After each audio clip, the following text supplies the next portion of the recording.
This is pretty chill. Honestly, we're just chatting.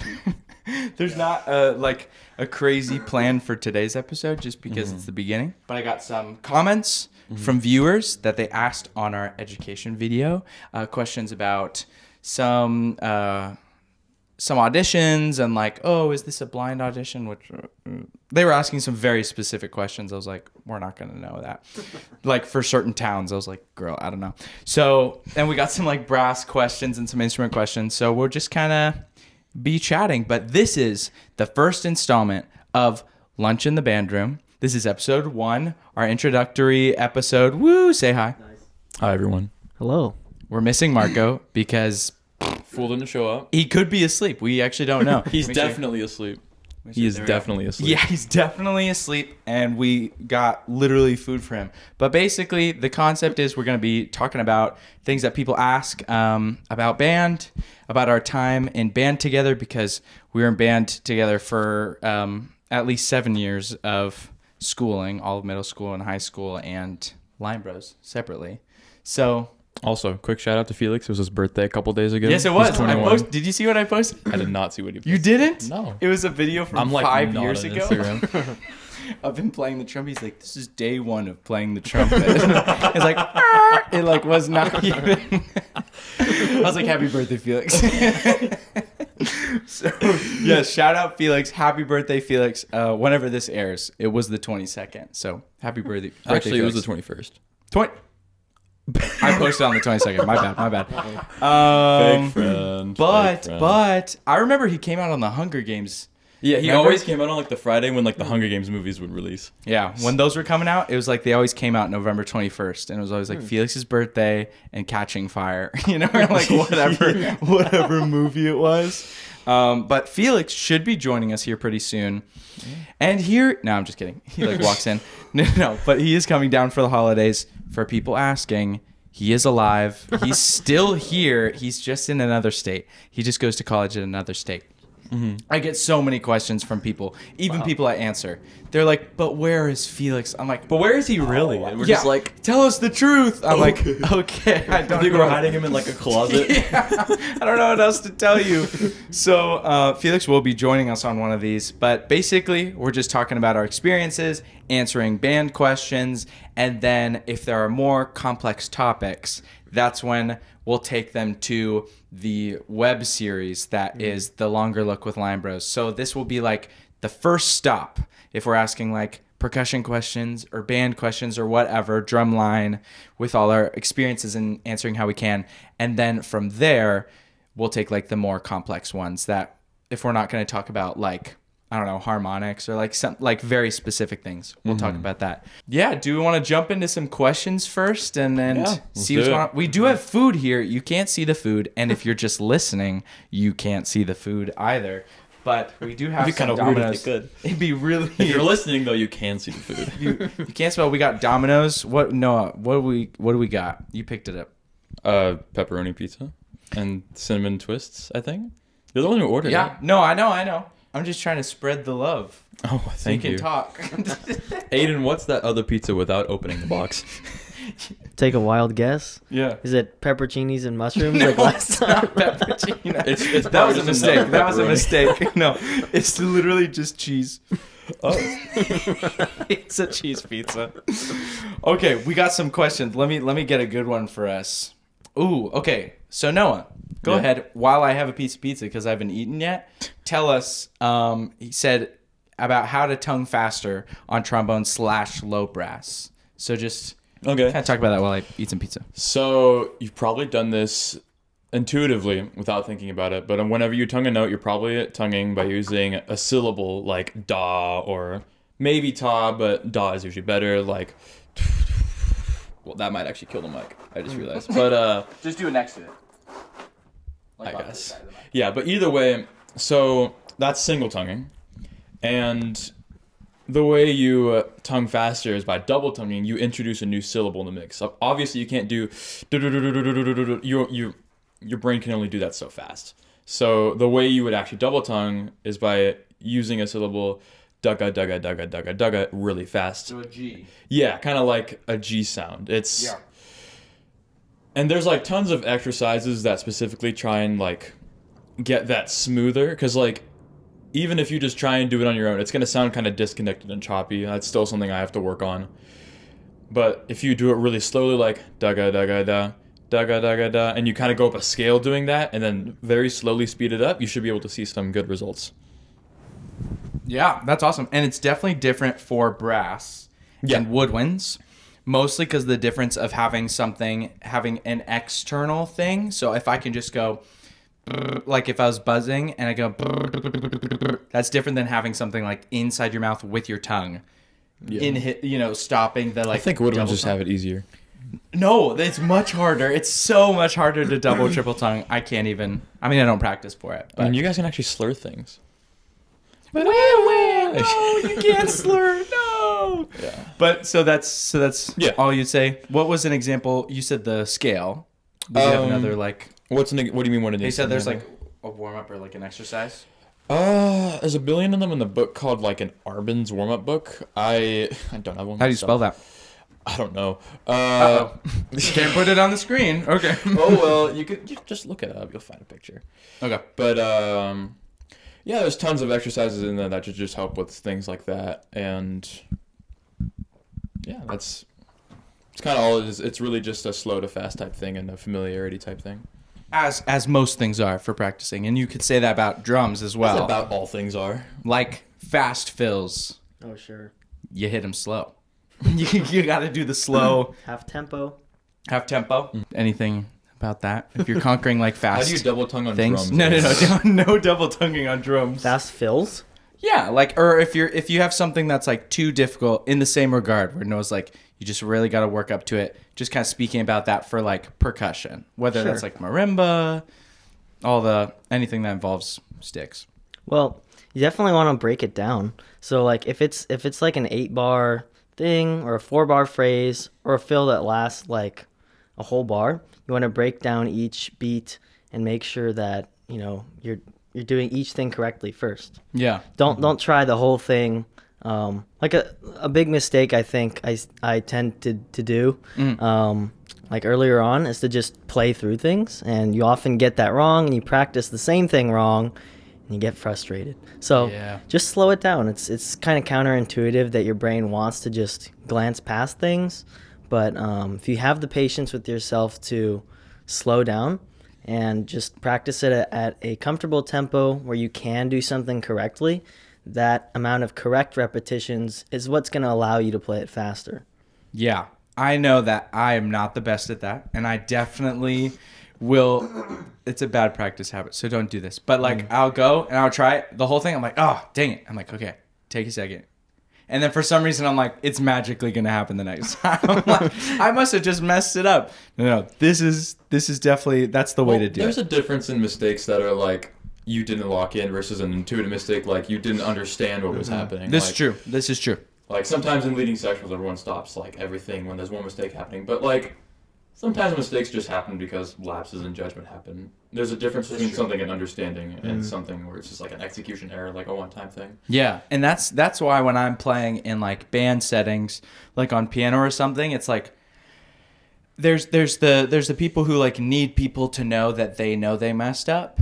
Where it's like that's just like in a different way, it's like I want people to know, like you're saying, where it's like, oh, that was just like a brain fart. It's not like I don't understand, or I don't know that I played that rhythm wrong. It's like if I do something, I'll kind of just like I'll go like this or like put my hand up or something, so that if someone like if the drums or somebody was like, what was going on over there, they'll see me like. I know I made a mistake. Like I'll get that next time. You find an understanding mistake if it happens twice in a row. And you're just like, and the person still doesn't quite know. You're just like... That's when you got to break it down. That's like we did our Five Nights at Freddy's video, and there was like that... It was in our bloopers, I think, where like Felix kept like skipping a bar. So we keep going, and we like tried to record it like 3 times, thinking it was just a brain fart. It was not. It was a misunderstanding. It was a misunderstanding. You just kept skipping it every single time, and that's when I was like, wait. We I thought you got were talking about the thing to where go through this. where we got that one take of it pretty good, and then like 12 takes, and he messed up that one lick over and over and over again. And Noah had said at the very first take, he's like, that was terrible. And then we did it didn't like think 13 more honestly, times. Honestly, you know what I probably did? I like probably chipped one note. Yeah, you probably. It was exactly. like, that was awful. Yeah, exactly. And then I realized the drudgery of what was going to happen. And I We did just like, 14 okay, more times. We gotta, It's like, maybe we This gotta is just the- use the first take. this is what we need. Yeah, no, exactly. Okay, we got another trombone question. Oh. Let's see what it is. Oh, this was the slur question. Be nice. I'm now playing trombone for 2 years at my school band, but still can't figure out how to do a slur between notes B flat to A flat. Every time I try to do it, it sounds like a glissando. Most of the times I use ta la over ta da to do my slur. And sorry for my English, my native language is French. And then put a baguette. Okay, well, for one, you phrased so that this question is- differently to me when you asked it. This is No. this is I a was totally trying to different remember. This is Sam Bath Paul B2I. I was just shouting out What's up, their Sam? names. Aiden and I wouldn't know. Never played a Oh trombone. man, you might not like my answer actually. Uh-oh. No, it's not a mean thing. It's actually a whenever I slur notes, Okay. thinking about it and like separating brain power to think about it might actually just work against you. The trombone can't really slur. It doesn't quite do it. Though the only like saving grace we really do is just try and minimize the amount of space we really put in between the notes. Something I do. I kind of will keep the airflow going, but will see. I do this naturally, and I don't think about it. So I'm trying to Because you've describe been that playing process. for like Yeah. 9 years now. 10 years, 10? actually. 10 plus? Yeah. Yeah. Started when I was 11 in Dr. Reiner's middle school band. So There you go. yeah. As we all did. But Everyone in line, bros. I think I'd either probably just. Yeah, I mean, there's a difference between like. Think about playing a connected phrase of notes versus a separated phrase of notes. The separated phrase of notes, something marcato, will probably sound like da, da, da, da. But if you're playing something connected, it'll probably sound like da, da, da, da, da.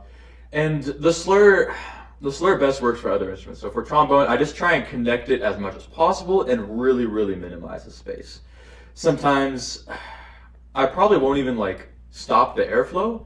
I might actually just relieve a bit of pressure from the mouthpiece, which I'm not like a technical guru on trombone. I kind of just play how I play a little bit, which is gonna sound a bit weird, but yeah, just kind of relax with it and don't try and overthink about syllables or anything. Just try and get familiar with it and know what to really avoid and just kind of explore a few different things. It doesn't have to be like a very correct answer. It's not like a multiple choice. It's kind of like you figure out your own answer to create a good sound. Yeah. Okay, cool. Thank you, Sam. Yeah. With the baguette. Oh, guess who texted? Marco. What did he say? Marco. What did he say? He said crud. Oh my god. Rats. Darn it. Marco, well, tell him. He'll never make it. We're going to be done in 20 minutes. He's so cooked. Also, Sarah, he's not getting washed out by the sunlight coming in, right? On that one? No. Okay, great. Okay. Keep blocking his face with the mic. Don't block your face. Don't do it. I'm sorry. Okay, well, say, Marco, we love you, but I'm not saying that. skill issue. Oh, yeah, you No, I'm just sending No, this. I'm just saying sending that. the skull picture. I'm saying that to the podcast when he listens to this. Okay, here we can talk about this. Alex Zendejas, DR4YI, says, do you guys know how to march, or have you ever been in marching band? That was certainly a time in my life. Yeah, we have. All of us. 4 whole years. And did you do separate? I did COVID marching. You did? Well, yeah. So maybe not Well, 4 whole years. But we did 4 Like whole winter, years. is that what you mean too? Yeah, like winter drumline as well. Together? You No. did winter yeah. drumline. No, I Yeah. remember those days. The bass floor. Yeah. With the bad harness. When Noah was like literally 3 feet tall. The bass drum was definitely taller than me. It was much I'll have bigger to- than you. I think We have to find a photo from mom or something, because that's a great photo. I know. Of just me trying to wear the bass drum for the first time. He's and like I'm leaning way far I'm like back. trying to counterbalance with like physics. It just wasn't happening. No, that was crazy. Because you did marching band and winter drumline when it started at our school, Yeah. right? Because what year was it that it started? Was our senior year? Maybe? No. Junior. It was. I think we had 2 years of it. Maybe 2 years of it. No, it kept going. But... We did, because I did winter pit my sophomore year. Which Oh. I have no clue how I got PE credit for that. And also, Winter pit. I also got told, because I've been playing percussion in church for a long time, so I was like, oh, that's easy. I got told that suspended cymbals are supposed to start completely loud and never grow by What? someone. Oh. They were obviously wrong, and they would not. Was it a listen to student? It was a student. Oh. And they're What just can like, I no, do? trust me, I know how to do this. And the first thing the instructor said is like, oh, you have to grow with the suspended cymbal. And I was just like, somebody kill me. That's like the only thing a suspended cymbal does is literally grow. the There's no other That's purpose. There's no other purpose. No, we did marching band.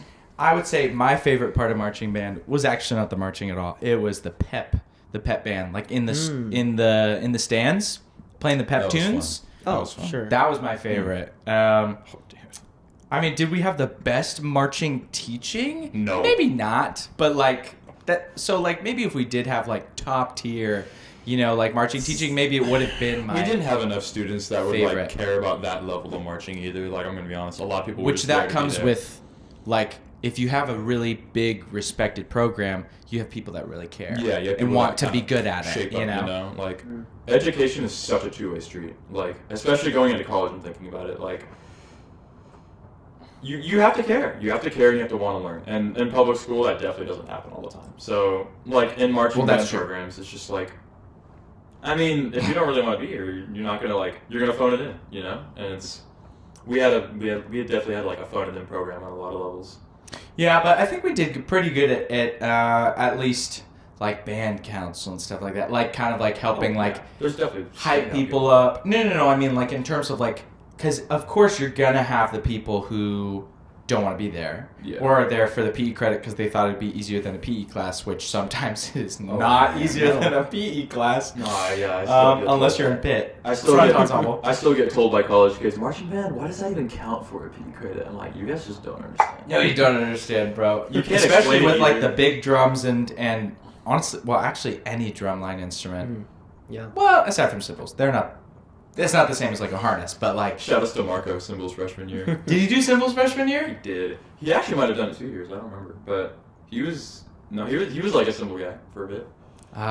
Marco's a man of many Many talents. instruments. Yeah. He switched around quite a bit in middle school. Remember the Marco flute days? Marco flute, Marco trumpet. Marco trumpet. Maybe there's something else. There has to have been something else. We'll let him tell us next time he's here. I suppose. We'll- I think we'll run percussion through was it. like a last resort or something. It was the last thing. It honestly just fit him better too because Marco is definitely the class clown. So he had more leeway in there. In the back of the class. Well, only for a certain amount of time because then the teachers kind of figured out what was going on. I know. Aiden, you are doing some teaching Yeah. for marching specifically, right? Or Yeah. for some like front ensembles and stuff like It's that? mostly front ensemble. It's at our school. Yeah. So- Tell us about that. How's that going over there? It's going great. I mean, this past season was really, it was great. It was awesome.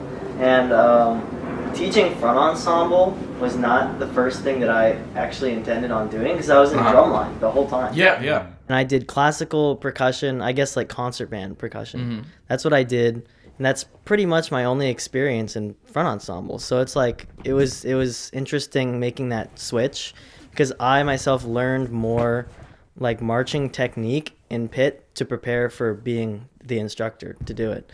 Just yeah. Interesting. What do you mean marching technique in pit? Like For what's that look example, one thing that people emphasize a lot with mallets is that you will have your upstroke position like always ready. So Okay. basically, like if you're gonna play a note, your mallet is already in the air above the note, and that kind of goes like for the rest of the keyboard. So anytime you're playing a passage, your home base is like at the top.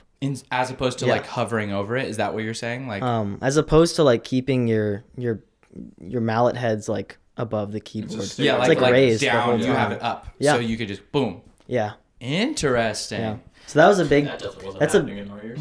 I know that's just a big change that like you can see across the board when people are doing runs together. Mhm. It's very obvious. When they're But I not didn't doing it. know. Yes. Interesting. Yeah. I mean, it does. That makes sense in the same way that in marching band, when like the hands go up and all that stuff, like I you're. mean, we have horn ready positions. Exactly. We can't just be walking around like. No, exactly. With the So horns in the down, same whatever. way, Yeah. that's their horn ready position in Mhm. terms of the mallets. Have you convinced them to finally run some laps every now and then? No. No. I didn't really. I haven't implemented any of that. But I think there was fair. one student who was in football, Oh, and they did those. and like, front ensemble? Yeah. That's So- a first. Wow. That That is the first. Yeah. Good So for them. they weren't in like they weren't in the games when we were Yeah, playing yeah. in the games. But there's like these sled exercises that football players do, and they push the Oh, yeah. the Oh, giant, the things, yeah. yes. The ones that like look like. So football he players, had yeah. practice doing that in football, and then we had this giant like drum set cart that weighed a ton, and he had to like push it across the Yeah. field on the turf. So it was pretty fun. He was, Oh, he was nice. just like, He's oh yeah, already ready. that's my Yeah, warm up, he's and you just good. did it. So Yeah. that definitely was like a workout for him. Oh my That's gosh. sick. And like pushing the instruments, it's not incredibly heavy, but I don't know. It's some. There's a something to delicacy do. factor though. Like when you're tackling a person, you're just like get down. But if you're like if Moving you're pushing the a drum drums. set, you're just like stay up, stay up. Like it's different. That's true, because I remember we like built. Because did we? I can't remember if like our freshman and sophomore year, if we had like a full front ensemble. Like, did we have a drum set every time? Because I feel like we did. built. No. But before you were there. I mean, like our For my freshman time, year. right? Like, did we have a drum set the whole time? Can't remember. Don't think so. Yeah, I think I remember them building it Yeah. and it kind of being hard to move. It's a different one. Oh, it's a different one It's now? literally like industrial metal pipes. Oh, wow. Okay, Burroughs. Okay, Goodness. Burroughs. As It's a lot opposed to better, our I like think. our wooden one that was Yeah. like The wooden one that's been around for 20 years. yeah, it's like We took that to a competition because the other one broke. oh really? Yeah. So it's like your It took backup. like 4 people to move that one cart.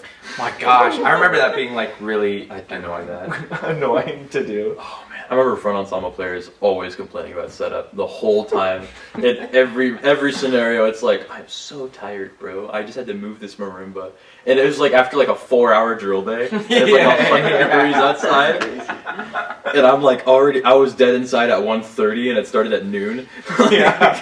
I'm just Those are like some you rough can't days. be serious, bro. Hey, I had to miss so many of those competition days for like, I think, was it for choir? Maybe it's for choir combo, I think. But the amount Something of like makeup like essays I did. Oh, you watched for so many drill days, Ohio I State. watched so many Ohio Yeah, State same. marching I've done that. competitions. Yeah. I maybe did like 10. I think at did some point so I many. made like a pseudo template or not like a actual template like Oh. a ChatGPT something because I wasn't around then. That wasn't around. Back in our day. Yeah, back in our day.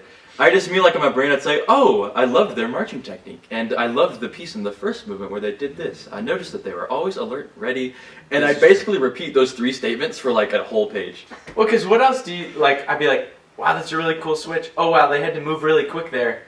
They sound really good. I like that the trumpets are doing the melody. Like it was They're like in tune. yeah, there's like Yeah. not much to do. But Ohio State, shout out, they're pretty crazy. I saw some cool Goodness. like some cool things. We never got that advanced, obviously. We got another question from Big Tyrone 42. What would it be like? What would it be like to continue music as a side hobby in the future? And how do I find gigs and concert bands to join? And we'll just I mean I don't have to answer the question immediately, but well, I would say he said side hobby and gigs, but I think I would call like I think talk to like what do you do like in terms of like you're at college, but you're also teaching at Burroughs. Like give us a run through of like what you're doing. But musically, I do. Yeah, like outside of high school, because that's Right. like an option for people to do that maybe people don't know about, you know. So tell us about that, and I'll check this camera. Well, right now I do teach at my alma mater, my high school. So, I do front ensemble there, but in terms of like drum set, that I don't I really do enjoy doing. That I play at Village Church, which is where we are right now. Where we are right I now. play at Village Church on a few weekends per month, so that gives me the opportunity to play drum set all the time, percussion, very frequently. So that's one thing I get to do. And then I also this morning I played at Northridge Adventist Church, and I play drum set there as well. So those are two churches that I'm able to play. So that's a big thing. If you want to play, you can be part of a worship team, or you can learn an instrument. That's usually part of like a traditional like Rhythm section. Yeah, rhythm section, band. Sometimes orchestras. Yeah. Yeah, that is true. That a big thing for musicians in terms of gigs, I don't know if it's a paid gig for you at Venice, but like in terms of here, it's like there are a lot of volunteer places. If you're just looking like, I gotta play with people, I want to play in a rhythm section or whatever. Definitely, like church gigs are a big deal for musicians everywhere. It's steady practice. Steady practice, and sometimes you can't. There are places where they need to hire a drummer or they need to hire a pianist. Yeah. So like that is definitely a very like tangible outside of high school gig, if you will. If we go back to the hobby thing, though, I think gigs, you can't really plan for gigs, to be honest. You'd have to be professional to try to plan for gigs, and a lot of that is just you have to be incredible, and you gotta know the right people, and there's kind of a big factor of luck in the middle of that, And That's most of the industry. No, exactly. So honestly, I mean, there's like community orchestras everywhere. Like if you, It's true. like You can like, just oh, Google man, that, right? You can definitely just Google that. There's probably just like Los Angeles Community Orchestra. There's probably something like that. There's a lot of ways you can pursue it as a hobby, and it really comes down to what you enjoy the most from music. It could be performing, writing, understanding, any mix of the three. I honestly kind of admire that because some people take music too seriously, and then like it kind of loses some of its art and like passion, Mm-hmm. At least in my opinion. Sometimes I'll listen to an album and like this just feels forced, Yeah, that happens. Maybe we're getting a bit off. I don't think that's what we're talking about right now, but like. But I was just acknowledging music as a hobby that's a great hobby to have, and like there's a lot of ways to pursue that without like making it some massive focus in your life, I guess. Yeah, no, I would agree. There's many ways to have it as a hobby, and whether that's just practicing on your own, which honestly, if it's just a hobby, it's hard to like stay like, oh, I want to practice my instrument, not play it anywhere. Like I think a big thing is community and like playing with people, whether it's here at church or it's in a community orchestra, which I think there's like just a with lot your of friends. or with your friends, make a little like garage band or A band, yeah.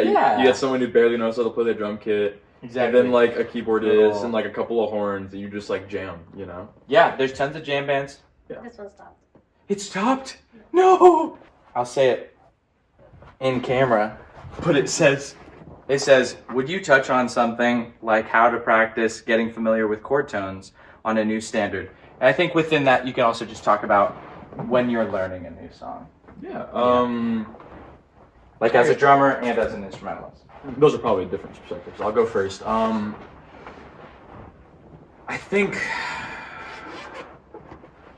See, like I love soloing. It's like one of my favorite things to do. It's just fun. There's no other way to explain it. And so I kind of do this a lot. I've had lessons over the years about how to properly do something like that. And really, like, of course, identifying chord tones. Chord tones are the third and seventh of each chord, and those are generally the most important notes of the chord. Like, you don't. Oh yeah. That's really up for interpretation, I guess. But the third and the seventh are kind of big because those change a lot. So it's important to know that, but you don't want to fixate on that. Like sometimes people treat soloing like it's very A to B to C to D, like a stepwise motion of something you do all the time. But really, it's about trying to intuitively understand the song a bit more. Like, of course, you could think, oh, the chord tones of this passage are E, B natural, E, B flat, and then D, A. Or you can think, oh, this is kind of a downward moving motion in the song, and maybe even the melody reflects that a little bit. For instance, I wrote a chart recently that's a arrangement of a Persona 4 song called like Signs of Love. And a lot of my solo on that song was very much related to kind of the melody. And there's kind of just certain ways that that song kind of shifts around. And I kind of just play off of how the person even wrote the melody in the first place. Maybe I'm getting too in-depth, but you just listen to the song enough and kind of understand. You just kind of understand the emotions that it's really taking. Do you have those batteries? Yeah, I do have those batteries. Perfect. Aiden, tell us, how do you learn a new, whether it's for church or for something like learning something as like that's as a embarrassing. drummer? Do you not have it? They might, I mean, my pockets are like loose, so it might have like fallen out in the car or something. Or behind me. In the depths of the couch. This is terrible. Why does this happen to me? Yeah, it's not here. Well, What's cooked right now? oh well, no, we can just keep it. We'll just go off the camera audio at this point, but Okay. we'll just start wrapping it up. Tell us, Aiden. Tell Yes, us. yes. Yeah. So, But keep What is- holding it just for the look. what Yeah. does the question? What does the question mean when you talk about chord tones? I think he's talking about like when we're talking about like getting familiar with like soloing on a piece, Oh, sure. but just in terms of like song form. Yeah, do you have anything to add to that from like a percussion perspective? Yeah, like a couple times, just through teaching, I've encountered this, but myself, I Yeah. like to break down certain sections of a piece.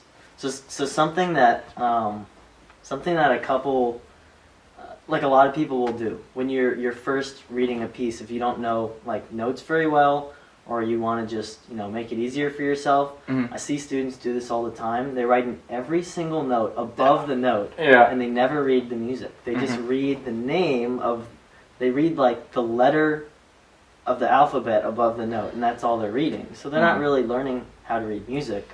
So one way to like help you read as you're going along, but to also like recognize and help yourself, is to put like associated chords above like measures and phrases.